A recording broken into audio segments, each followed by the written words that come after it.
Se você me acompanha lá no Insta, ficou sabendo que eu fiz uma coisa nova pela primeira vez. Uma aula ao vivo da carta de Tiago lá para minha igreja. E, gente, essa carta mas ela é tão prática. Tiago, ele literalmente nos ensina o que é ser um cristão, como viver a vida cristã. E, gente, eu amei tanto dar essa aula, foi algo tão especial que foi me dando várias ideias para eu fazer aqui no meu canal. Que tal um ao vivo, né, dos estudos da Bíblia, ou um ao vivo de devocional? Não sei, vamos ver. Estou com algumas ideias aqui para 2025. Talvez eu comece a fazer isso para os membros do canal. Eu ainda não tenho nenhum membro, mas se você quiser ser o primeiro membro do meu canal, eu vou deixar o link aqui embaixo nos comentários ou na descrição desse vídeo. Vai ser especial ter você como membro do meu canal. E então, eu pensei em trazer para esse vídeo aqui alguns pontos importantes dessa carta de Tiago, que é um manual prático da vida cristã. Deixa o seu like agora no começo do vídeo, que isso me ajuda bastante.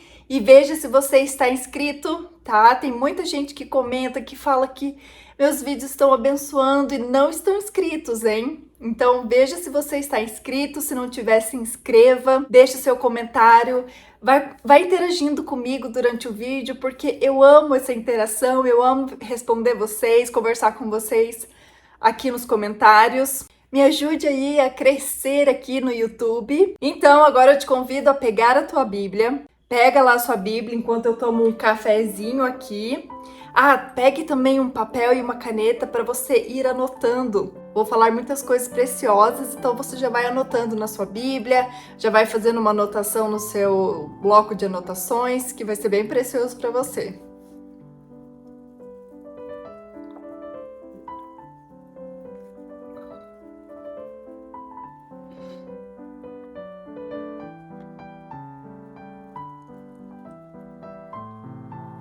Pegou? Então abre lá no livro de Tiago. São 5 capítulos, você consegue ler em uma sentada só, são capítulos curtos. Então, se você quiser, você pausa esse vídeo aqui e leia, e depois você volte aqui. Ou assiste esse vídeo aqui e depois desse vídeo você vai lá e lê a carta inteira de Tiago. E primeiramente eu quero começar falando, né, quem é esse Tiago? Não, esse Tiago não é o apóstolo lá, irmão de João. Não é esse Tiago. Esse Tiago aqui é o Tiago, irmão de Jesus. Sim, filho de José e Maria. Você sabia disso já? E você sabia também que esses irmãos eram todos incrédulos? Lá em João 1:5, tá escrito assim, ó. Depois desses fatos, Jesus andou pela Galileia porque não queria passar pela Judéia, pois os judeus procuravam matá-lo. Nessa ocasião, a festa judaica dos tabernáculos estava próximo. Sendo assim, os irmãos de João lhe disseram: parta deste lugar e vai para a Judéia, para que teus discípulos semelhantes vejam as obras que fazes. Porque ninguém age às ocultas enquanto procura ser publicamente reconhecido. Se realiza essas obras, manifesta-te ao mundo. Estavam assim, cutucando Jesus, né? Se você é mesmo quem você diz que é, se você faz mesmo essas coisas que você diz que faz, vamos, mostre-se ao mundo, né? Eles estavam cutucando Jesus. E no 5 fala assim, ó, pois nem mesmo seus irmãos acreditavam nele. Então esses irmãos eram todos incrédulos.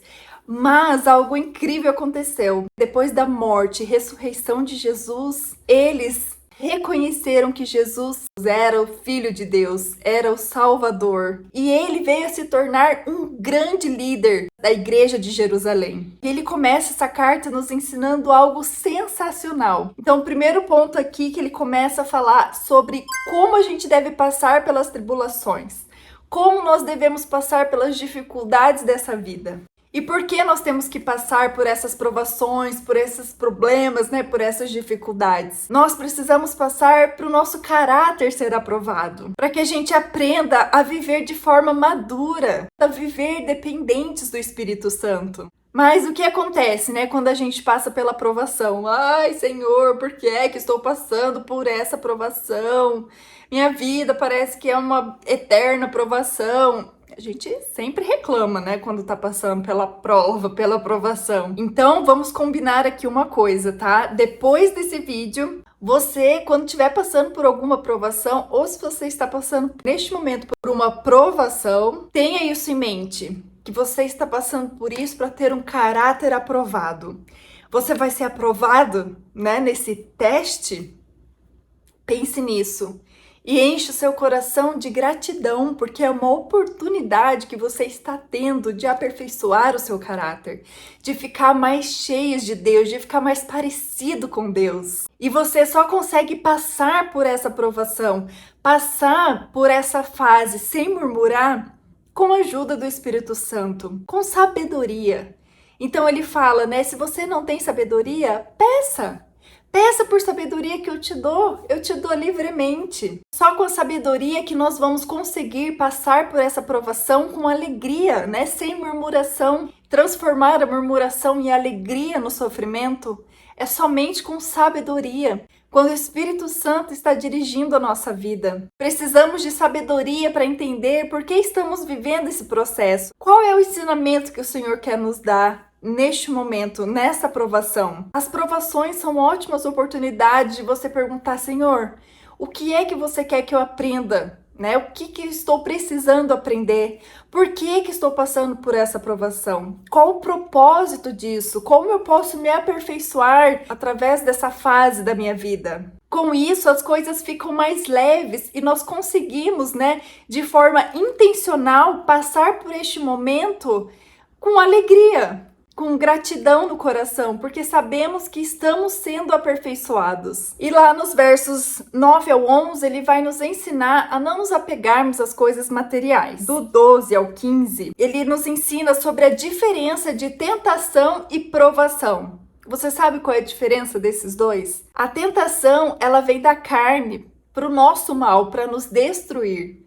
E a provação, ela vem de Deus para o nosso bem, para nos aperfeiçoar. Do 16 ao 18, ele nos conta como Deus nos abençoa. Todos os dons, as virtudes, ela vem de Deus. Quando nascemos de novo e nos tornamos filhos de Deus, nós começamos a viver pela palavra de Deus. E agora, do 19 ao 27, ele vai nos ensinar como que a gente vive pela palavra de Deus. Como vivemos a nossa vida aqui, os nossos relacionamentos pautados na palavra de Deus. Então, primeira coisa, ele fala, né? Nós precisamos ser prontos para ouvir, tardios para falar e lento para se irar. E aí, tarefa de casa, hein?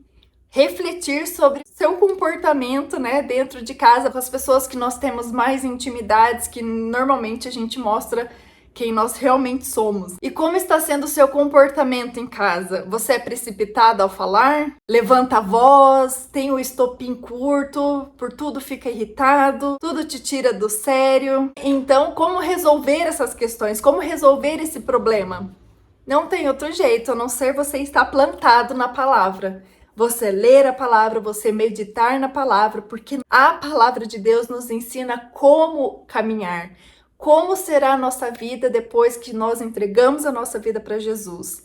A Bíblia, né, a palavra de Deus, é a base da nossa vida, é o nosso guia. E nós precisamos saber o que está escrito nela para daí sim conseguir andar sobre a palavra de Deus. Não podemos ser só ouvintes da palavra. Nós precisamos ser praticantes da palavra. E no versículo 25, ele vai nos mostrar como é essa lei da liberdade. A obediência, ela nos proporciona liberdade para vivermos quem Deus nos projetou para sermos. Então, se você é uma pessoa avarenta, muito individualista, tem o estopim curto, não espera, né, não escuta, logo já quer falar e fala em voz alta, né, grita. Opa, tem alguma coisa errada aí. É hora de você parar, né, analisar. Você não está caminhando sobre a palavra de Deus. Você ainda não foi transformado pela palavra de Deus. Então, você precisa se esvaziar um pouco de si para ter mais lugar para Deus agir em você. Não se deixe corromper pelas filosofias mundanas. Nós não vivemos pelo que o mundo dita ser o certo, o legal a fazer. Não, nós vivemos a nossa vida pautados na palavra de Deus. Então, esse é o resumo do capítulo 1. E no capítulo 2, ele vai nos mostrar, nos ensinar se a nossa fé realmente é verdadeira ou ela é falsa. Tiago critica aquelas pessoas que só ouvem a palavra, ouvem os sermões, né? Mas não pratica. Só ouvir a palavra, só ouvir os sermãos, isso não basta para nossa salvação. Nós precisamos colocar em prática aquilo que a gente escuta, né? Aquilo que a gente aprende. E nos versos lá de 1 a 13, ele vai falar coisas muito legais sobre a gente não fazer acepção de pessoas. Principalmente os mais ricos e poderosos, que a gente não pode fazer acepção de pessoas. Nós que somos filhos de Deus, nós somos todos iguais, nós precisamos amar uns aos outros da mesma maneira. E ele também nos ensina a não agirmos com favoritismo. Não podemos julgar as pessoas ou tratar as pessoas de forma desigual com base na sua vida financeira. Tiago nos ensina a sermos misericordiosos. Quem não demonstra misericórdia não receberá misericórdia no dia do juízo. Isso é muito sério. E dos versos 14 a 26, ele vai falar que a fé que não funciona é morta. Nós precisamos praticar a nossa fé. Eu não vou falar sobre isso aqui agora porque eu fiz um vídeo inteirinho só sobre isso. Eu vou deixar o vídeo aqui. Você pode assistir esse vídeo depois que terminar esse aqui. Já coloca lá nos seus favoritos, na sua lista para você assistir a seguir. Porque eu fiz um vídeo inteiro, então, só falando sobre isso, sobre a fé que não funciona, está morta. E no capítulo 3, gente, ele vai ensinar algo poderoso. Como dominar a nossa língua. Como controlar a nossa língua. Ele fala lá que a nossa língua é um membro tão pequeno, né? Compara como o leme do navio, que é tão pequeno, mas ele é capaz de controlar o navio inteiro. Ele também vai comparar com que uma pequena faísca, ela pode incendiar uma floresta inteira. Ele vai falar, né, como que nós podemos louvar a Deus e usar a nossa boca, né, para louvar a Deus e usar essa mesma boca para amaldiçoar o nosso vizinho. Ele usa exemplos da natureza para mostrar essa incoerência. Ele fala assim que uma árvore só dá um tipo de fruto, assim como uma fonte, um tipo de água, né? Não tem como uma fonte jorrar água doce e salgada e nem uma árvore dar 2 tipos de frutos. Isso não tem como. É incoerente você bendizer a Deus com a sua boca e amaldiçoar o irmão, né, o vizinho. As nossas palavras devem refletir coerência, né, e pureza. Quantos divórcios acontecem por causa de uma pequena, né, fagulha ali que sai da nossa língua? A palavra, ela tem o poder de trazer vida ou morte. Então, você vai jogando a palavra, você vai adoecendo o seu casamento, você vai adoecendo o seu corpo. Quantas contendas dentro das famílias ou dentro das igrejas por causa que as pessoas não conseguem controlar a língua. Falam aquilo que está na cabeça sem pensar nas consequências das nossas palavras. Então vamos usar a nossa boca, a nossa língua para jorrar fontes de água viva. Você já tomou água do mar? Já deve ter tomado, né? É horrível, horrível a água do mar. Então você quer ser conhecido por aquela pessoa ruim, sem sabor, que é podre? Igual um fruto. Pensa num fruto gostoso, que você ama comer, que ele leva assim, ó, nutrientes, ele leva saúde para o seu corpo. Agora pensa num fruto podre. Gente, eu amava pinhão. Amava pinhão. Normalmente eu descascava assim direto na boca. Quantas vezes eu abria o pinhão, vinha aquela água podre na boca. Eu não consigo comer pinhão hoje por causa disso, de tanto pinhão podre que eu já peguei nessa vida. Hoje eu não consigo comer pinhão de jeito nenhum. E você já viu que às vezes tem ali uma maçã podre na fruteira e ela contamina todas as outras? Você quer ser conhecido como o fruto podre que contamina todas as pessoas ao seu redor? Ou você quer ser conhecido como um fruto gostoso, suculento, que leva nutrientes, que leva vida para as pessoas? Então nós precisamos sim ter responsabilidade na fala. Nós precisamos ter autocontrole e coerência. Nossa boca não pode louvar ao Senhor e destruir o nosso irmão. Precisamos começar a reconhecer o impacto que as nossas palavras têm na vida vida das pessoas. Use a sua língua, a sua boca para glorificar o nome do Senhor e para edificar a vida das pessoas ao seu redor. O diabo, nosso inimigo, ele dia e noite ele tenta jogar faíscas em nossos pensamentos. Ele tenta contaminar os nossos pensamentos para que a gente se ire e que a gente exploda, né, com as pessoas ao nosso redor. Não podemos ser controlados pelo que o diabo está querendo colocar em nossa mente. Lembra, nós temos o poder dos nossos pensamentos, de controlar os nossos pensamentos. Não dê o domínio dos seus pensamentos, da sua fala para o inimigo. Não dê. Leve ao Senhor as suas frustrações. Não fique jogando para as pessoas ao seu redor as suas frustrações. Não. Leva para Deus, só você e Deus. E ele também vai nos ensinar sobre a diferença da sabedoria terrena e a sabedoria divina. Você sabia que tem uma sabedoria terrena? Sim, a sabedoria terrena é aquela pessoa que se acha espertinho, que gosta de tirar vantagem dos outros. Essa é a sabedoria terrena. E a sabedoria divina, sabe o que é? É você literalmente olhar as situações com os olhos de Deus, ter a mesma visão de Deus para aquele determinado assunto. E Tiago nos ensina que a verdadeira sabedoria não é aquela que nós sabemos na teoria, mas sim na prática. Não é só saber, é você praticar, é você fazer, é através das suas ações que você vai mostrar se você é uma nova criatura ou não. Então, a sabedoria divina é sempre acompanhada de humildade, mansidão, reflete um caráter transformado. E a sabedoria terrena é aquela que abriga um coração com inveja, contenda, amargura, ambições egoístas. Essas coisas têm origem terrena, carnal e demoníaca. Ele fala isso. Sério, né? É forte essa palavra. Você acha que você é sábio, mas você pratica atitudes destrutivas, egoístas? Opa, tem alguma coisa errada aí. E no capítulo 4 ele vai falar que nós estamos em constante guerra. Contra quem é a nossa guerra? Lá em Efésios, Paulo vai nos ensinar, eu vou ler aqui para vocês. Pois a nossa luta não é contra sangue e carne, mas contra os poderes e as autoridades, contra os dominadores deste mundo de trevas e contra as forças espirituais do mal nas regiões celestiais.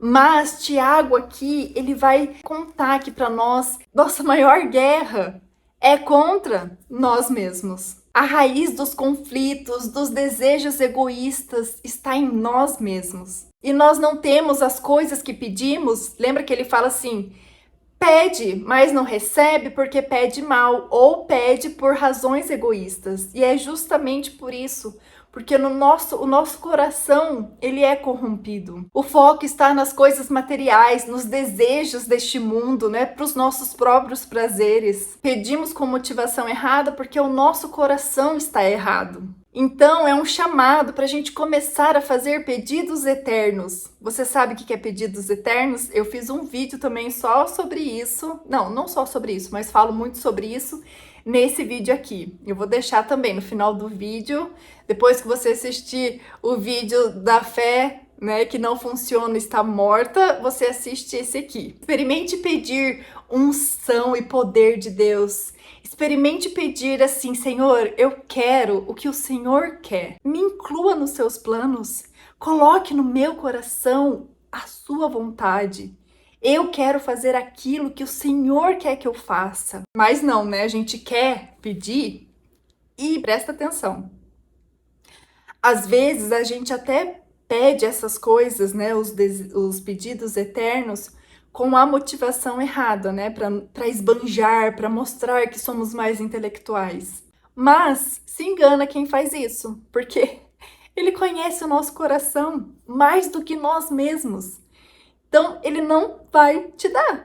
Ele não vai dar para aquelas pessoas que estão com a motivação errada. E no último capítulo, capítulo 5, Tiago vai nos ensinar sobre o uso indevido da riqueza, né? O prazer ao dinheiro. Tiago aqui, ele condena a riqueza ilícita, a opressão, né, daquelas pessoas que são inferiores. Ele critica a injustiça social, o luxo excessivo, afirmando que tais atitudes levam à condenação. A riqueza, sim, é uma bênção para aqueles que têm o coração voltados para Deus, para o reino de Deus, para as coisas de Deus. E nos versículos 7 a 11, ele vai falar como que nós vamos enfrentar os momentos difíceis. Nós precisamos enfrentar os momentos difíceis, né, de crise com paciência. E ele vai falar da paciência do lavrador. O que o lavrador precisa fazer? Ele ara a terra, ele coloca a semente, e daí ele tinha, naquela época fazia mais sentido isso, né? De esperar as chuvas. Então é um processo, você precisa esperar pelo processo certo de que aquilo vai acontecer. É natural que aconteça. O fruto, né, virá no tempo certo. Assim nós precisamos confiar no tempo de Deus. Mesmo que as circunstâncias sejam difíceis, desafiadoras, nós precisamos esperar o tempo de Deus e aprender, né, a passar por esse processo com paciência. No versículo 10, ele vai falar sobre a paciência dos profetas. O que isso quer dizer? Os profetas, eles sofreram perseguições, torturas, mas eles permaneceram firmes e fortalecidos na fé. Ele ensina que o nosso sofrimento presente aqui é temporário e que logo virá, né, uma recompensa eterna. Os profetas tiveram paciência no sofrimento. Eles sofreram por obedecer a Deus e por proclamar a palavra de Deus, mas eles permaneceram fiéis. E nós precisamos ter isso em mente.